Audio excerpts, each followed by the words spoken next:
9 दिवसांचे नवरात्रीचे उपवास सुरू आहेत, पण 9 दिवसांमध्ये रोज रोज वेगळं बनवायचं तरी काय? हा तर मोठा पडलेला प्रश्न असतो आणि त्यात ना आपण पटकन काहीतरी बनवता येईल याच्या शोधात असतो. नमस्कार, मी तृप्तीज किचन कट्टा या आपल्या रेसिपी चॅनलमध्ये पुन्हा एकदा तुमचं खूप खूप मनापासून स्वागत.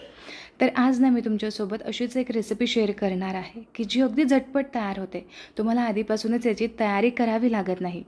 तर आज आपण बनवणार आहोत अशा मस्त पांढऱ्या शुभ्र जाळीदार मऊसूत आंबोळ्या. सोबतच एक चटपटीत अशी चटणी मी तुमच्यासोबत शेअर करणार आहे. आणि खरं सांगू का, ही जी आंबोळी आहे ना अगदी एक 15 ते 20 मिनिटात तयार होते आणि मस्त पोटभरीचा हा पदार्थ तयार होतो. तर सगळ्यात आधी मी इथं वरईचे तांदूळ घेतले. एक वाटीच्या अंदाजानुसार बरोबर 1 वाटी भरून मी इथं वरईचा तांदूळ घेतले आणि त्याच वाटीने बरोबर पाव वाटी भरून यामध्ये आपल्याला साबुदाणा घालायचा आहे. आता लो टू मीडियम फ्लेमवरती आपल्याला साबुदाणा आणि वरई चांगले भाजून घ्यायचे आहेत. जोपर्यंत एक चांगला चटका हाताला लागत नाही तोपर्यंत आपल्याला हे भाजून घ्यायचं आहे. तर हे भाजून घेत असताना गॅसची फ्लेम आपल्याला कुठेही हाय करायची नाही.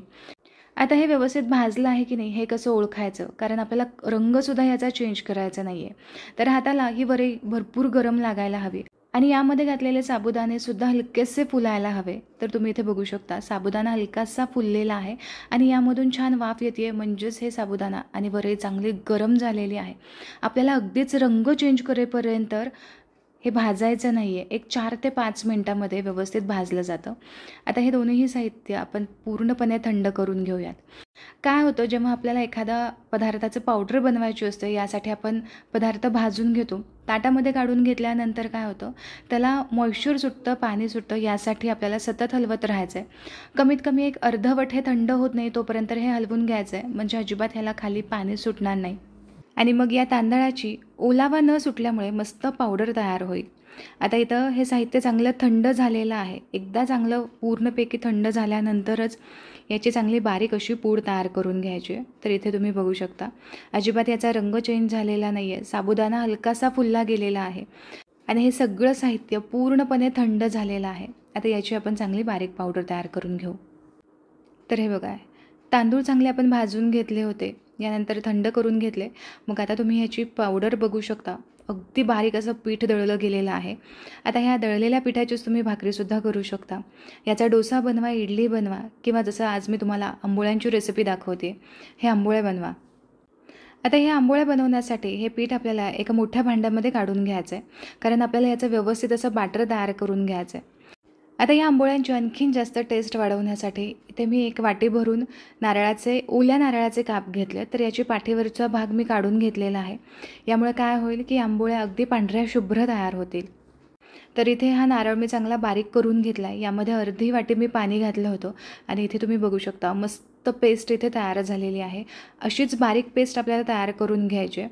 आता ही तयार केलेली ओल्या खोबऱ्याची पेस्ट आपल्याला या पिठामध्ये घालायची आणि आता यानंतर एकदा व्यवस्थित मिक्स करून घ्यायचं आहे आणि पाण्याचा व्यवस्थित अंदाज घेऊन आपल्याला हे बॅटर भिजवून घ्यायचं आहे.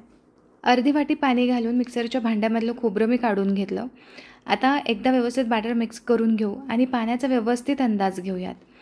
आता हे बघा, सुरुवातीला मी हे असंच मिक्स करून घेतलं आणि आता यामध्ये थोडं थोडं करत पाणी घालूयात आणि याच्यामधल्या ज्या गुठळ्या आहेत त्या सगळ्या मोडून घ्यायच्यात आणि एक व्यवस्थित सरसरीत असं आपल्याला बॅटर तयार करून घ्यायचं आहे. तर इथे आणखीन एक वाटीभर मी यामध्ये पाणी घातलेलं आहे आणि तुम्ही याची कन्सिस्टन्सी बघू शकता. अशी थोडीशी दाटसर आहे. जरी आत्ता थोडीशी आपल्याला घट्ट वाटत असली तरी थोड्या वेळाने आपण यामध्ये पाणी ॲड करू शकतो. आता यावरती झाकण ठेवूयात आणि एक 15 मिनिटांसाठी हे बॅटर असंच भिजत ठेवूयात. तोपर्यंत अगदी चटपटीत अशी एक चटणी तयार करून घेऊ. यासाठी ओल्या खोबऱ्याचे काप मी इथं घेतलेत. तर एक मोठी वाटी भरून ओल्या खोबऱ्याचे काप घेतलेत. यामध्ये घालूयात 2 मोठे चमचे भरून शेंगदाणे. आपल्या आवडीनुसार इथे हिरव्या मिरच्या घालायच्यात आणि जर तुम्हाला उपवासाला कोथिंबीर चालत असेल तर तुम्ही यामध्ये घालू शकता किंवा स्किप केली तुम्ही कोथिंबीर तरीसुद्धा चालेल. बऱ्याच ठिकाणी नवरात्रीमध्ये कोथिंबीर खाल्ली जाते, यामुळे मी इथं घातलेली आहे. आता यामध्ये अगदी एक 2 ते 3 चमचे पाणी घालायचं आहे आणि याची मस्त अशी पेस्ट तयार करून घ्यायची. तर इथे तुम्ही बघू शकता, इथे मी अगदी बारीक अशी या चटणीची पेस्ट तयार करून घेतलेली आहे. आता ही तयार केलेली पेस्ट आपण एका भांड्यामध्ये काढून घेऊ. आता ही खोबऱ्याची जी चटणी आहे यामध्ये तुम्हाला किती पातळ किंवा दाटसर हवी आहे यानुसार तुम्ही यामध्ये पाणी घालू शकता. तर इथे मी एक अर्धी ते पाऊण वाटीभर यामध्ये पाणी घातलेलं आहे. तुम्ही तुमच्या अंदाजानुसार यामध्ये पाणी घालू शकता. खोबऱ्याची चटणी करत असताना नेहमी तुम्ही डोशासाठी बनवा, इडलीसाठी बनवा किंवा मग एखाद्या वड्यासाठी जरी तुम्ही ही खोबऱ्याची चटणी बनवली तर थोडेसे यामध्ये शेंगदाणे घालायचे, कारण ही चटणी व्यवस्थित मग मिळून येते. नुसतीच खोबऱ्याची चटणी थोडीशी फिक्की वाटते किंवा ती व्यवस्थित मिळून येत नाही. यासाठी अगदी 1 ते 2 चमचे भरून यामध्ये शेंगदाणे घालायचे आहेत, म्हणजे चटणी व्यवस्थित मिळून येते. आता या चटणीमध्ये चवीप्रमाणे मीठ घालून मी मिक्स करून घेते. आता एक साधा सोपा असा तडका आपल्याला इथे तयार करायचा आहे. तर या चटणीच्या तडक्यासाठी एक अर्धा चमचा तेल मी इथं गरम करून घेतलं आहे. यामध्ये 1 चमचाभर जिरं घातलं. आता हे चांगले फुललेले जिरे आपल्याला या चटणीवरती घालायचे आहेत. आता घातलेला हा तडका या चटणीमध्ये व्यवस्थित मिक्स करून घ्यायचा आहे आणि इथे तयार झाली मस्त चटपटीत अशी चटणी. इथे चटणी तयार झालेली आहे. आता आंबोळी बनवायला घेऊयात. तर आंबोळीचं हे पीठ मी एक 15 मिनिटांसाठी चांगलं भिजत ठेवलं होतं. आता तुम्ही याची कन्सिस्टन्सी बघू शकता. पहिल्यापेक्षा थोडीशी दाटसर वाटते. आपण यामध्ये पाणी घालणारच आहोत, पण याआधी आपण इतर साहित्यसुद्धा यामध्ये घालूयात. तर सगळ्यात आधी चवीप्रमाणे यामध्ये मीठ घालायचं आहे. आता मिठासोबतच यामध्ये आपल्याला 3 ते 4 चमचे दही घालायचं आहे. तुमच्याकडे दही नसेल, अर्धा लिंबाचा रस तुम्ही यामध्ये घातला तरीसुद्धा चालू शकतं. फक्त 4 चमचे दही घालून हे बॅटर मी मिक्स करून घेतलं. आता फक्त पाव वाटी भरून मी यामध्ये पाणी घातलेलं आहे आणि आता हे व्यवस्थित बॅटर मिक्स करून घेऊ. आंबोळ्यांसाठी बॅटर अगदी स्मूथ आपल्याला हवं असतं. यासाठी पुन्हा एकदा हे मिक्सरच्या भांड्यामध्ये फिरवून घ्यायचं आहे. जर तुम्ही असंच करायला जाल ना तर मग ज्या आंबोळ्या आहेत त्या थोड्याशा वातड तयार होतात. तर यासाठीच 1 मिनिटभरासाठी फक्त हे बॅटर मिक्सरमधून चांगलं बारीक फिरवून घ्यायचं आहे. तर इथे हे बॅटर मी चांगलं बारीक करून घेतलेलं आहे आणि आता तुम्ही बघू शकता हे बॅटर पहिल्यापेक्षा अगदी स्मूथ दिसतंय. तर हेच ते कारण आहे. आपल्याला पुन्हा एकदा हे बॅटर व्यवस्थित असं फिरवून घ्यायचं आहे. आता तुम्ही याची कन्सिस्टन्सी बघू शकता. आता जर तुमच्याकडे वेळ असेल तर 5 ते 6 तासांसाठी हे बॅटर असंच झाकून ठेवा. व्यवस्थित हे आंबलं गेलं की यानंतर इतर कुठलेही पदार्थ यामध्ये घालायची गरज पडत नाही. 5 ते 6 तासांमध्ये हे बॅटर व्यवस्थित फर्मेंट होतं.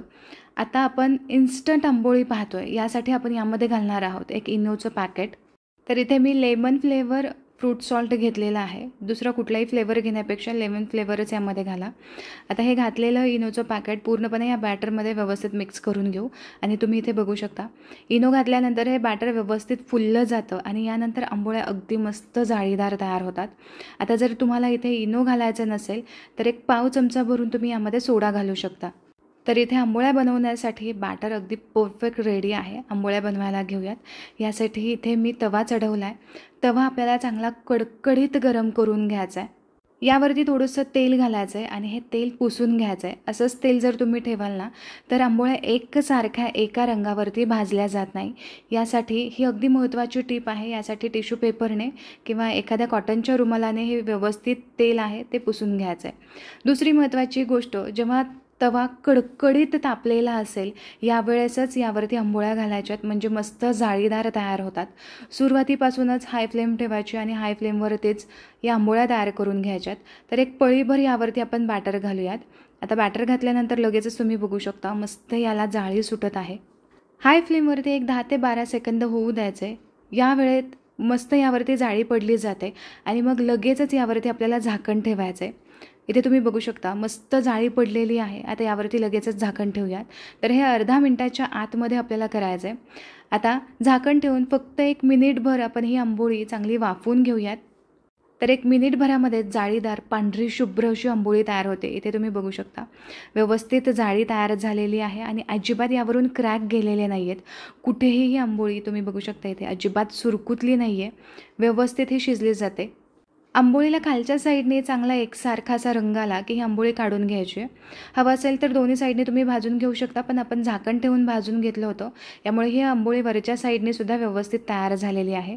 आता तुम्हाला ही आंबोळी मी पलटी करून सुद्धा दाखवते. हे बघा एकसारखा रंग आलेला आहे. यासाठीच तव्यावरती तेल घातल्यानंतर ते पुसून घ्यायचं, म्हणजे आंबोळी असू देत किंवा डोसा असू देत एकसारखा एका रंगावरती भाजला जातो.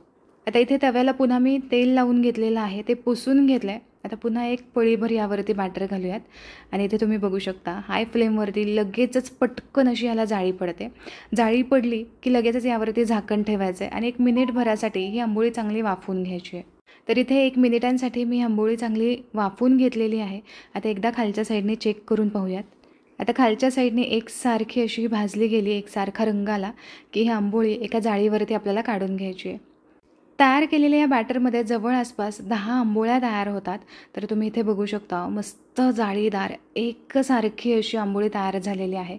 आणि या आंबोळ्या बघू शकता तुम्ही किती पांढऱ्या शुभ्र तयार झाल्यात. या आंबोळ्या ना गरमागरम तर छान लागतातच, पण थंड झाल्यानंतर सुद्धा अगदी मस्त टेस्टला लागतात. तर आशा करते की आजची ही रेसिपी तुम्हाला आवडली असेल. रेसिपी आवडली असेल तर नक्की ट्राय करून पहा आणि कमेंट करून मला नक्की कळवा की आजची ही रेसिपी तुम्हाला कशी वाटली. चॅनलवरती नवीन असाल तर सबस्क्राईब करायला अजिबात विसरू नका. पुन्हा भेटूया अशाच एका मस्त रेसिपीसोबत. तोपर्यंत स्वस्त राहा आणि मस्त मस्त खात राहा.